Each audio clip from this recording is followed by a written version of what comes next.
It was an embassy. At least, that was the lie they told the Kansuji and the people of the Gurultek Empire, as if they were fools. Chaitis knew the truth, of course. It was a forward base for them to invade. They would hide behind their walls, building strength secretly, and then launch their attacks. Their spaceships and dropships needed somewhere to land their troops after all. No, he wouldn't fall for the lies of the United Nations. His commanders hadn't either, though it had taken much urging by the press and much back and forth in the Senate to finally take action. Now, they were going to sort it out. Chaitis could see the embassy now. It was sprawling, a perimeter wall surrounding open spaces large enough to land one of their small dropships in, then a large square building in the middle with a central courtyard. Hundreds of flags flew surrounding the complex. These were the nations of the United Nations, the constituent parts that made up its whole. Amongst them flew the flag of the Lapinid Federation, an old rival of the Gurultek Empire even before first contact. Their leaders had been tricked into prostrating and subjugating themselves to the humans with their promises of unity. Well, Chaitis couldn't be tricked like that.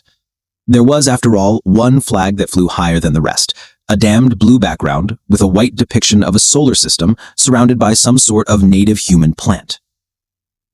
The embassy had been built not too long after first contact had been made, the United Nations constructing it themselves in a matter of months on land the Gurultek Empire had granted. Frankly, Chaitis had no idea why his government had ever let them do it. But today, all that would be torn down. Chaitis had reached one of the corner junctions. He took up position behind a parked electrobike, raised his rifle, and began looking through the reflex sight. Two of the sides connected to huge 8-lane roads, and normally these would be packed with traffic going either way. Today, however, they were free of moving cars, and instead a large crowd of protesters had shown up. Several of them were attempting to throw bricks, stones, and the rare glass bottle with an light liquid inside. Every single attempt simply splashed harmlessly against a translucent blue barrier that flashed into appearance each time, some sort of anti-object shield. Beside the entranceway stretched a long queue of civilians. Chaitis was not quite sure what said civilians were queuing for, but he grimly noted the heavily armored human soldiers using their bodies to separate them from the protesters. Perhaps they were taking captives? Hostages?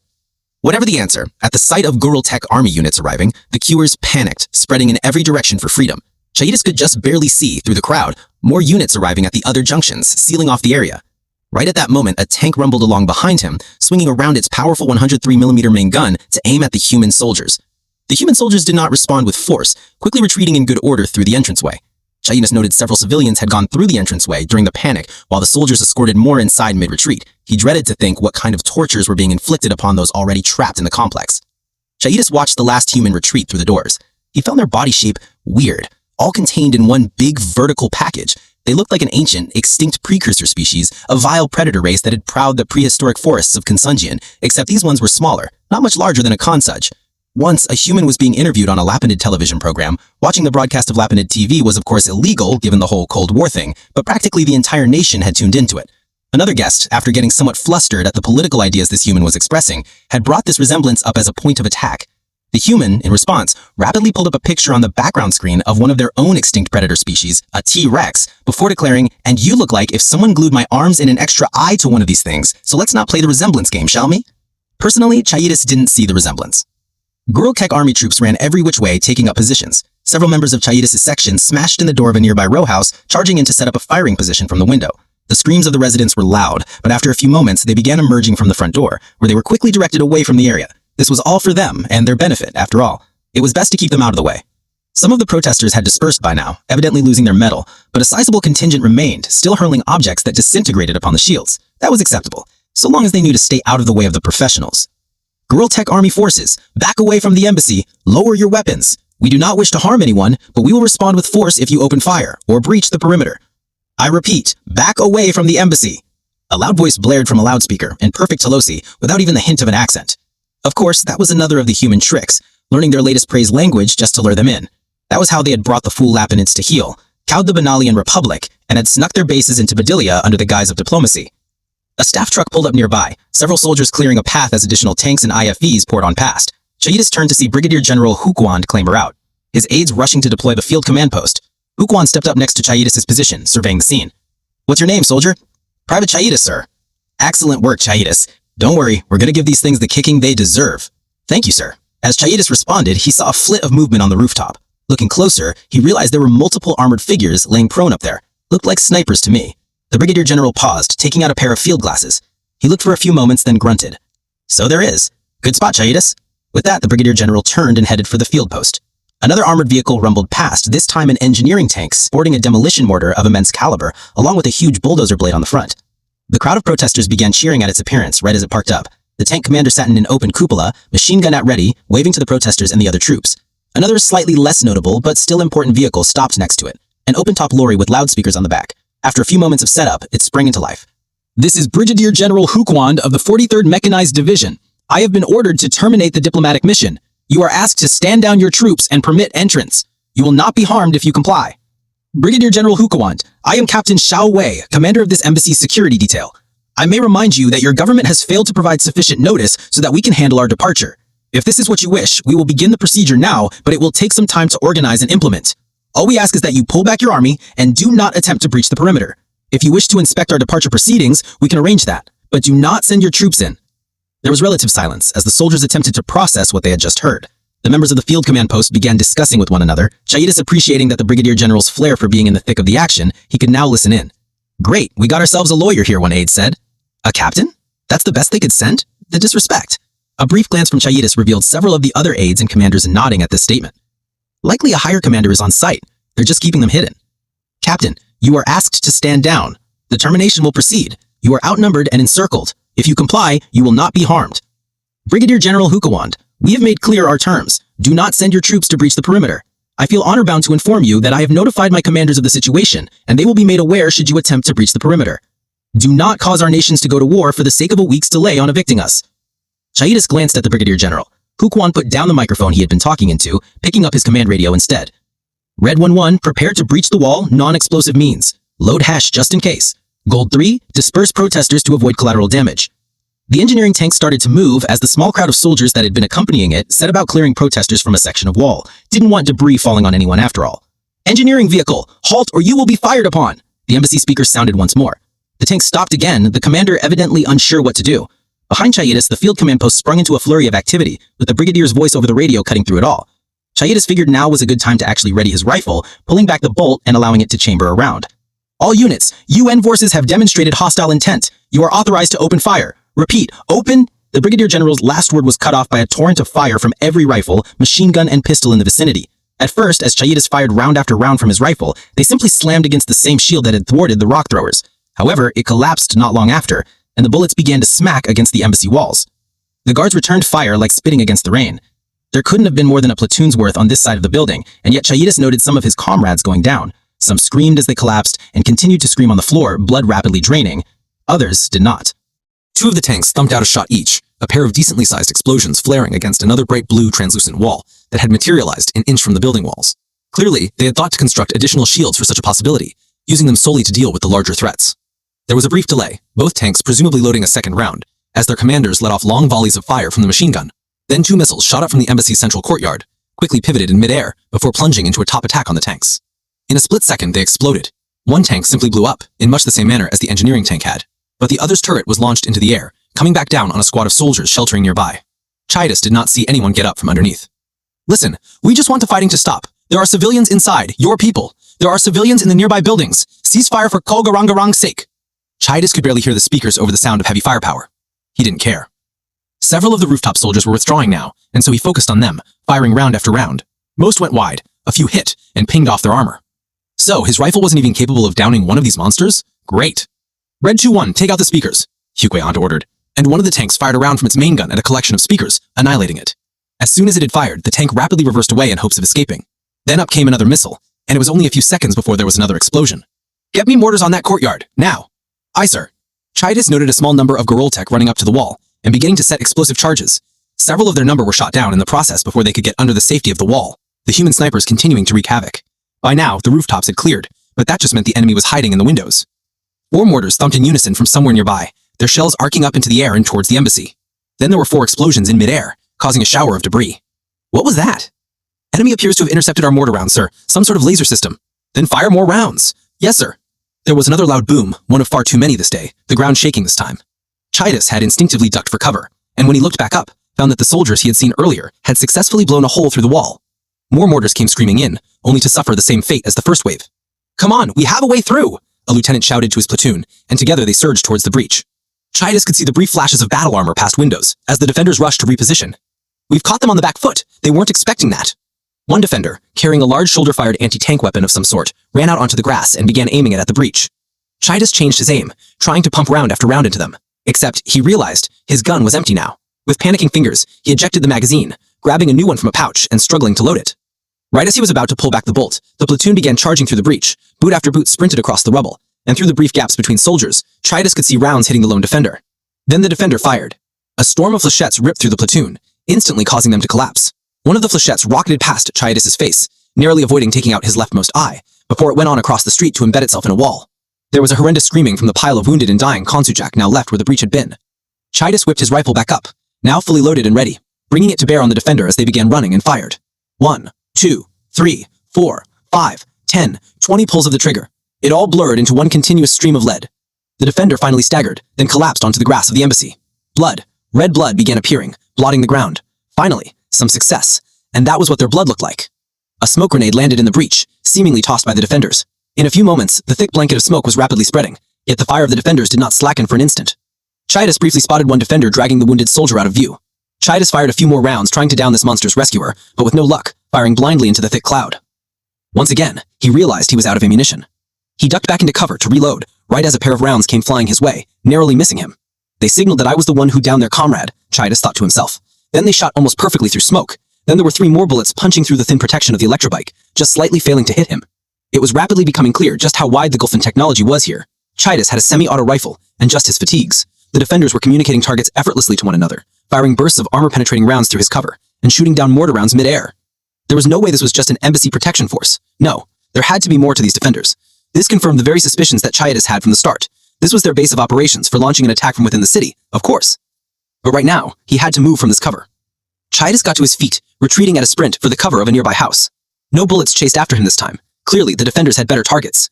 As he moved, he noted the command post was repositioning, soldiers carrying the equipment into a nearby house. Chidas looked a bit more at the house. There was a terrace on top, with good options for cover. In fact, it seemed that the post was not moving inside the house, but rather to the roof. He had rather appreciated getting to hear what his commanders were saying. Perhaps it wouldn't hurt to pick a new position. He set off, sprinting across the street. A few more loud explosions roared behind him, while the crackle of gunfire continued unabated. As he ran, his platoon sergeant appeared in his view. Chidas, get over to 1752, your section need... The sergeant was cut off by a pair of large holes suddenly appearing on his person. One in the head, one in the body, right where the secondary brain was located. These humans certainly knew where to shoot to ensure they got their kills. Without the primary brain, the person still had the secondary brain to retain all its personality, memories, and so on, though they would be crippled until the primary brain regrew. Both being targeted meant the defenders were both crack shots, and very much committed to eliminating their targets. Chidas carried on into the building, the sergeant dead already. He rushed up the stairs, all 5 floors, before arriving upon the rooftop terrace. The command post had migrated behind some thick concrete walls, and several troops were hurriedly tossing sandbags to extend the protection. Brigadier General HFY once again was surveying the area with his field glasses, narrowly poking himself out from cover to do so. Chidas found his new position along the wall of the terrace. He settled into a prone position, something very difficult for a Konsujak to pull off, yet he managed it. From up here, he could look to the north and see out to the ocean. Far, far out along that sea, if you were to sail, you would run into the Lapinide continent. If only his forefathers had pushed harder in the days of colonization, they could have brought the whole continent to heel, and then perhaps the rest of Konsujini in turn. Then, when the humans had shown up, oh, they could have truly given them a shock. In the street below, he could see fresh burning tanks while the mortars were still failing to have much effect. There were more this time at least, seemingly 16 ago, but the lasers were either eliminating all of them or only letting 1 or 2 slip past. Infantry fired from all over, but there was definitely an increasing number of Konsujak bodies on the road. Sir, 2 flights of daggers are en route. Load out. Rocket pods in the first flight, then 250-kilogram bombs. ETA 4 minutes. One of the soldiers, one of the famous airspace battle coordinators, announced while fiddling with their radio. Tell them to hurry it up as much as possible. And, Moody, order Silver Lead to make an assault from the west. HFY yelled to one of his aides. Aye, sir. Message from HICOM, sir. They say the Lapinides are mobilizing. Multiple United Nations jets and dropships deploying from their airbases. They're ordering you to accelerate the seizure of the embassy so that the defenders cannot be reinforced. Tell them to get me more troops then. 8th Infantry is apparently being considered. I don't care for considered. Give me deployments. Chidas briefly caught a glimpse of another defender with one of those 2 weapons near a window. In a brief rush, he fired again and again, a dozen rounds slamming into the defender or the area around him. Said defender promptly disappeared from view, likely to reposition. Still, if they were repositioning, they couldn't be shooting.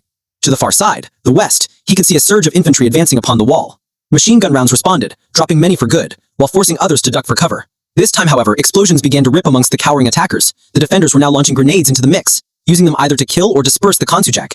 If they died, then the defenders won. If they dispersed in panic, then they could be killed.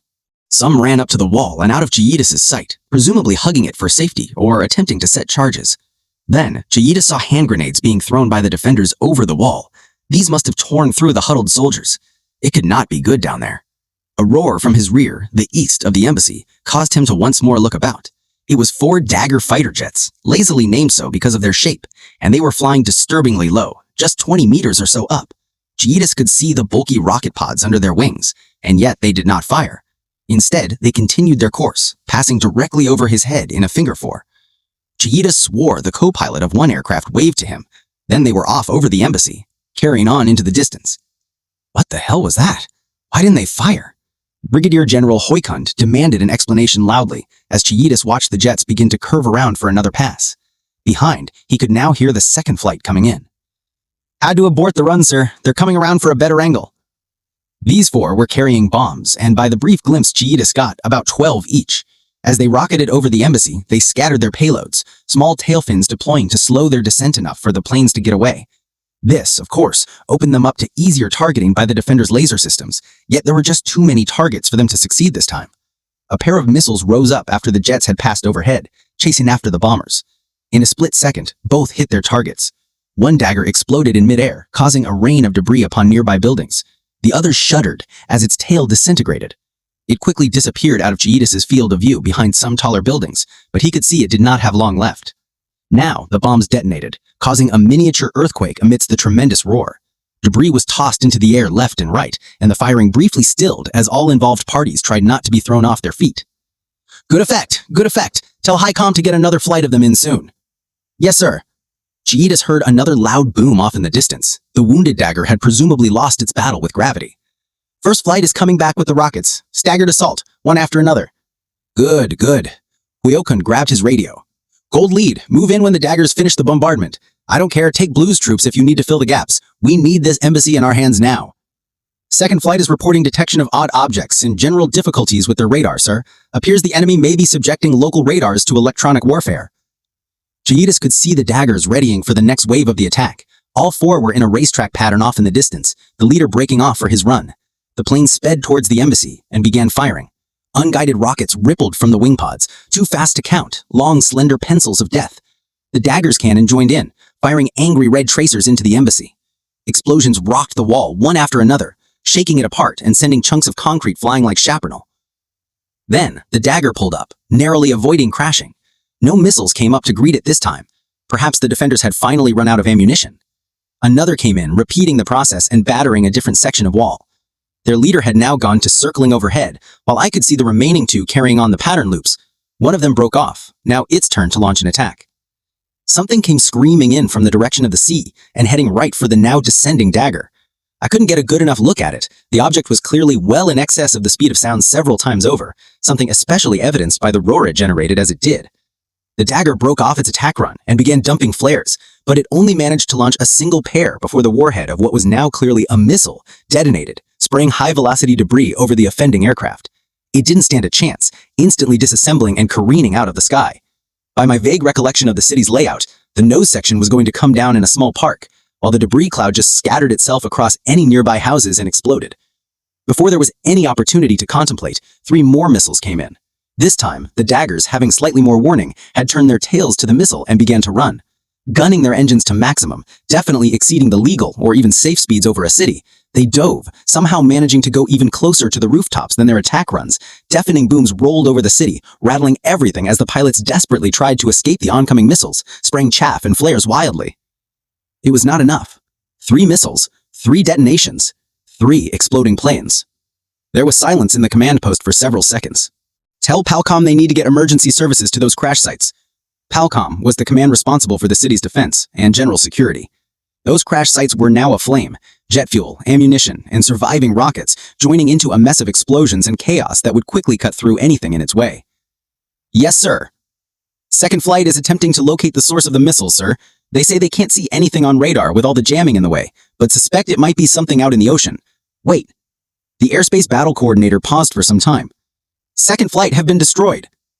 There are naval assets in the area, 4th Fleet. Get onto them and ask them what the hell is going on there. It's their responsibility. Why can't they sort it out? Sir, I'm not sure you should be talking about failing to deal with problems. It's... Shut it.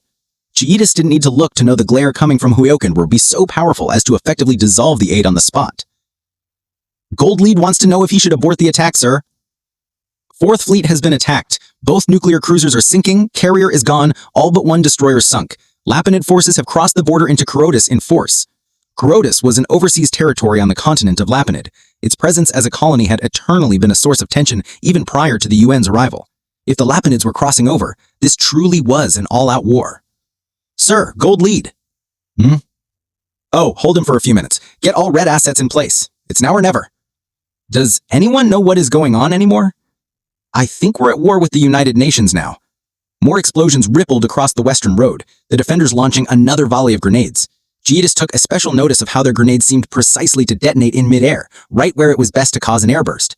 A tank attempted to intervene in defense of the infantry, appearing out from behind cover. This simply earned it an anti-tank missile that it could not survive, before the gunner even brought it to bear. Brigadier General Huokend! Suddenly, out of nowhere, that familiar voice blared again. Except this time, it wasn't just coming from a miraculously surviving loudspeaker. The voice was coming through the radio network. This is Captain Sha Wei, commander of this embassy's security detail. I'm offering you a chance to end things right here.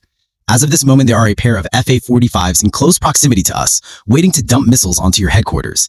I have a company's worth of reinforcements on the way. You may not think that's much. I have so far held this building with 1.5 platoons. If you wish to keep trying, feel free to. Just know that at the bare minimum, it will result in your death and the destruction of the attacking force.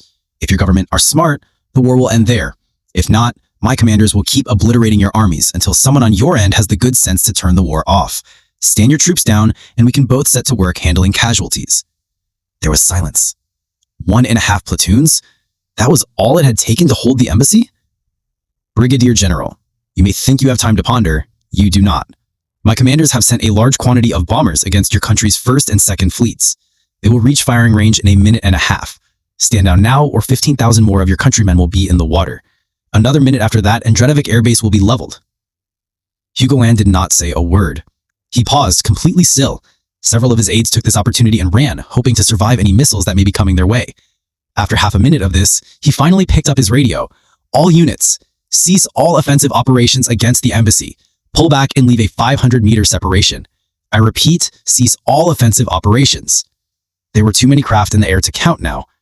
None of them from the Girl-Tech Empire. The UN dropships had arrived just minutes after the withdrawal, as the captain had promised. Chiitis could easily tell which were the reinforcements and which had been the defenders by the simple expedient of looking at who had clean armor. Blood, dust, and debris caked the defenders, and yet they had still gone out and about performing their duties. Chiitis had seen several evacuated on stretchers, some with blankets covering their head, their armor barely visible. Then clearly some sort of order had been given, and they filed onto dropships to be flown out, presumably for the first bit of rest in hours. Chiitis had counted how many of the dirty soldiers he had seen, about 1.5 platoons, accounting for casualties. They really had done it. There were surprisingly very few civilians amongst the wounded. One of them, that looked like a human except with dark blue skin and 4 eyes, had explained while Chiitis assisted with the wounded consuge that they had simply retreated to a blast shelter buried underneath the embassy. Chiitis had not known there was a blast shelter before launching the attack. Neither had his commanders. A pair of soldiers passed by him escorting a civilian to a waiting dropship. It turned out that the civilians queuing were not prisoners taken by the United Nations, but refugees trying to flee the Empire. They were seeking asylum in UN territory. Chiitis had not known about this before launching the attack. His commanders had. Chiitis took another look at the soldiers in their battle armor, the huge curving chest plate which so many shots had bounced off, smooth armor plating across the legs and arms that clearly didn't impede them for an instant, the helmet with a visor that only displayed the eyes and barely looked larger than a human's head, yet contained so much armor and computer systems.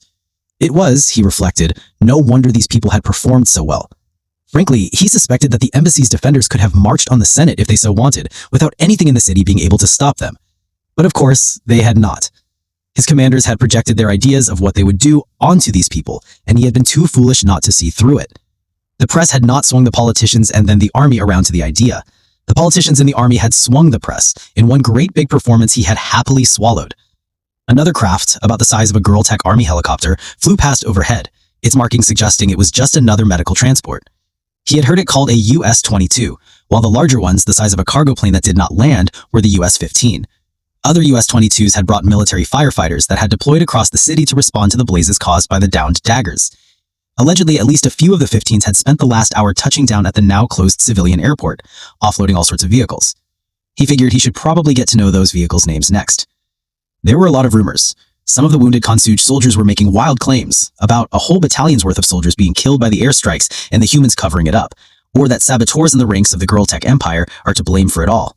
But then there were the rumors from the UN people, with a few soldiers idly mentioning that the Laponids haven't stopped pushing yet. It appears that they were taking the chance to liberate one of the Empire's colonies and, according to at least one soldier, pretending their radios were broken and thus could not be told to stop. Not that their commander seemed particularly bothered. And as Chiatis watched yet another dropship touch down, this one ejecting a cargo of engineers to help clear rubble, he suspected that he and the Empire had made one mistake too many.